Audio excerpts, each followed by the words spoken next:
Sathya Sai Speaks, Volume 3, Chapter 37. The Natural and the Artificial. Truth, virtue, peace and love, Satya, Dharma, Shanti and Prema are the four pillars of Sanatana Dharma, eternal universal religion, the four faces of the ancient teaching. Of course, these words are on the lips of everyone. But what they mean is something quite shallow and ineffective. To describe an incident just as you saw it happen is Satya. To give water to the thirsty and food to the hungry is Dharma. To suffer calamity in silence is Shanti. And to nourish wife and children is Prema. That is the general interpretation. But this is all wrong. Truth is something that is not modified by time or space or characteristic. It must be the same forever, unaffected and unchanged. Then alone is it truth. It should not be proved false by some subsequent event or knowledge. Dharma is a body of principles that are fundamental to social stability and individual progress. There are various branches of Dharma: obligatory duty, duties pertaining to status and stages of life, etc. But the aim of all is to help one, stage by stage, toward liberation from grief and from the chain of birth and death. See how grand the conception of each is. Compare this with the common meaning that has been so far given. Then take the quality of peace, Shanti. It denotes the capacity to bear success and failure, joy and misery, defeat and victory with perfect equanimity. And love, Prema, is the quality of equality of everyone, of not only non-violence, ahimsa, but the conscious acceptance of the duty of love.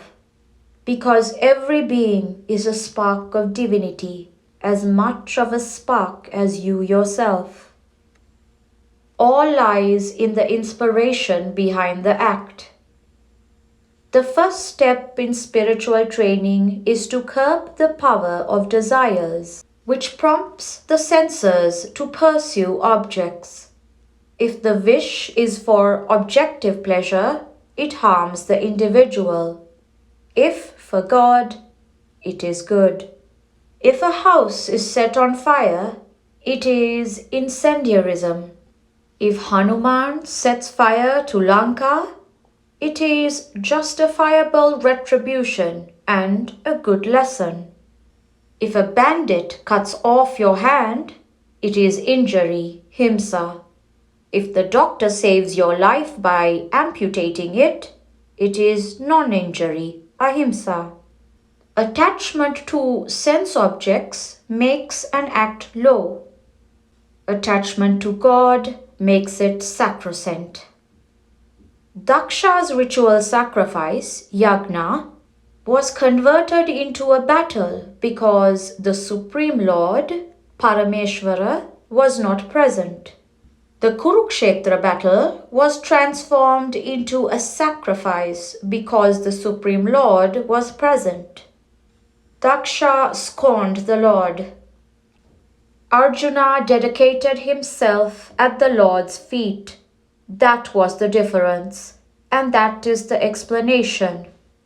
It all lies in the motive, the inspiration behind the act and the word.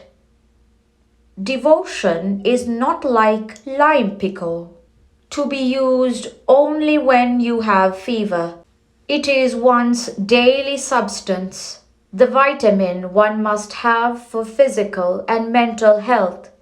Contemplation of God is the main rice dish. The rest are side dishes, appetizers, fillers. Take the tablets of constant thought of the Lord, Namasmarana, and all the experience of your daily life, the good and the bad, will be digested nicely. You don't eat paddy, do you? You have the sense to remove the husk and then boil the rice before you eat it. So also, why do you take in nature as it is? Remove the allurement it has to the senses. Make it just an expression of divine will and then assimilate it. Have constant thought of the Lord, Namasmarana, with full faith and pure heart. You forgot your nature in the complex tangle of artificiality. You miss the natural, sahaja, when you are caught in the net of artificial, asahaja. The natural is love, peace, truth, bliss. The artificial is hate, falsehood, war, grief, and greed. You must discover the spring of your own truth. You cannot play truant for long. After many a birth, even if their number is 100, you have to reach the source from where you strayed. Your mind is steady when it is engaged in other activities, but when it is focused on God, it begins to waver. It does not like to stop its vagaries, which it will have to do once God enters your heart. Tame it by remembrance of God, Namasmarana. That is the message I have come to announce. Have God's name on your tongue, the divine form in your eye, the divine glory in your heart. Then thunderbolts will pass you quietly by.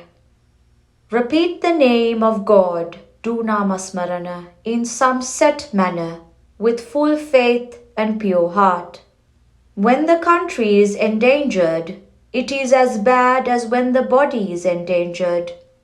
The name will give you courage to save the mother. If all of you strengthen your moral qualities and develop faith in God and Sanatana Dharma, eternal religion, calamity can never visit this land. Let all believers in God proclaim the value of meditation on God. I shall bless that endeavor. I know that will save you and save the country. That is why I am blessing you on this note of joy.